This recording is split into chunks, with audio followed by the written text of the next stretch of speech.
What's going on, guys? My name is Arjun Rai. I am from Team Fit Gains, and today we're going to be addressing the calorie haters.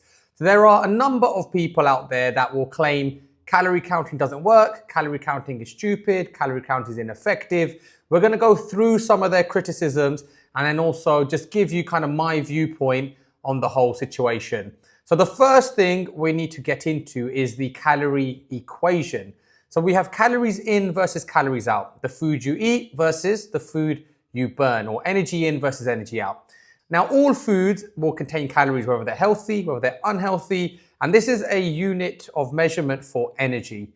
And then we have the calories you burn in a day. So our bodies will burn calories a number of different ways, and this is what most people fail to realize. It's the calorie out equation. So we call this your TDEE. Your total daily energy expenditure. And this is made up of 4 components. The first component is your BMR, your basal metabolic rate. So it's like your metabolism. And this makes up about 70% of the total calories you burn in a day, right? That's through your metabolism. Then we have the next biggest chunk at 15%, your NEAT, N-E-A-T, non-exercise activity thermogenesis. This is all the movement you do in a day which isn't purposeful exercise. So this could be me just standing, talking, fidgeting, those types of things.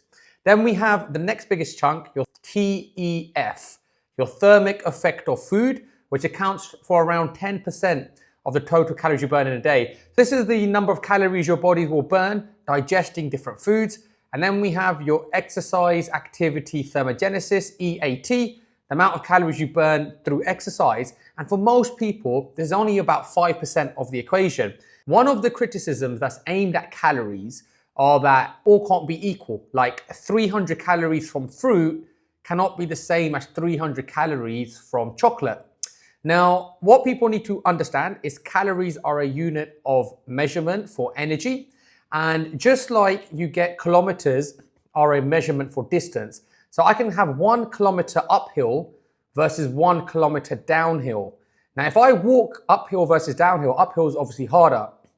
It's still 1 kilometer, but the makeup of that kilometer can be very different. 1 kilometer walking on sand versus 1 kilometer walking on grass, that could be very different as well. You need to understand it's similar with calories, right? Although 2 food items could be the same amount of calories, what they do to you and how they make you feel can be very different. And this is actually accounted for in the thermic effect of food. So part of the equation, the TEF, which makes up around 10% of the total calories you burn in a day, these are the amount of calories your body burns during digestion and breaking down food. So protein has a higher TEF than fats and carbohydrates. Proteins, it's around 20%. So 100 calories of protein, your body will use 20%, so 20 calories, breaking that 100 calories down. So the net calories at the end works out to be 80 calories. Carbs are 5 to 10%, so 100 calories of carbs. At the end of it will be 95 to 90 calories. And then we have fats at 0 to 3%, which will make 100 calories to 97 calories, right? 100 calories of fat.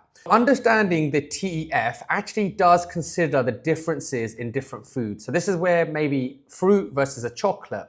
Whole foods will generally have a higher thermic effect than processed foods. And that does consider the differences in those foods. So when people say, oh, it doesn't account for all these differences, it actually does when you understand that equation. Foods higher in fiber tend to have a higher TEF than foods that are lower in fiber. So you tend to find your healthier whole foods, high protein foods, high fiber foods have a higher TEF than other foods.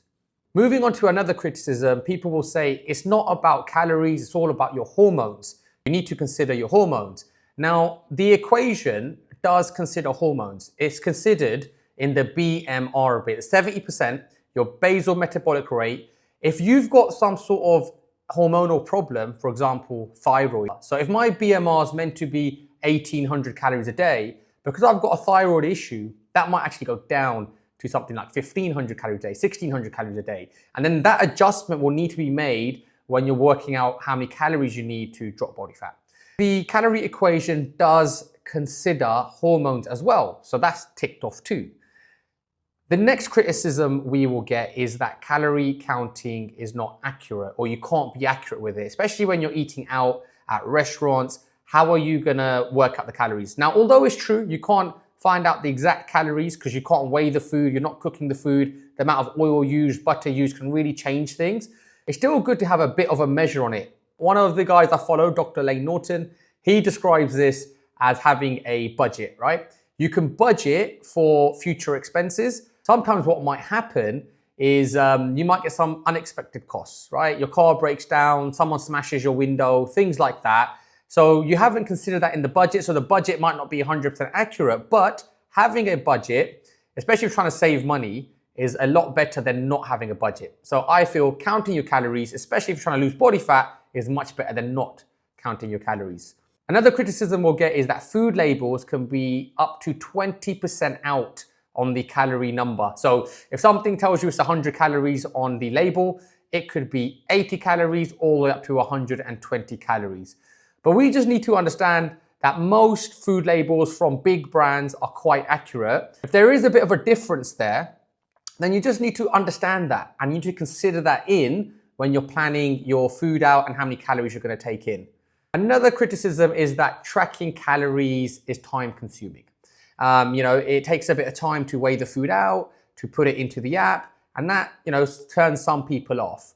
Now, my thing is, what are the kind of alternatives then? You can do intermittent fasting where you eat in certain time frames.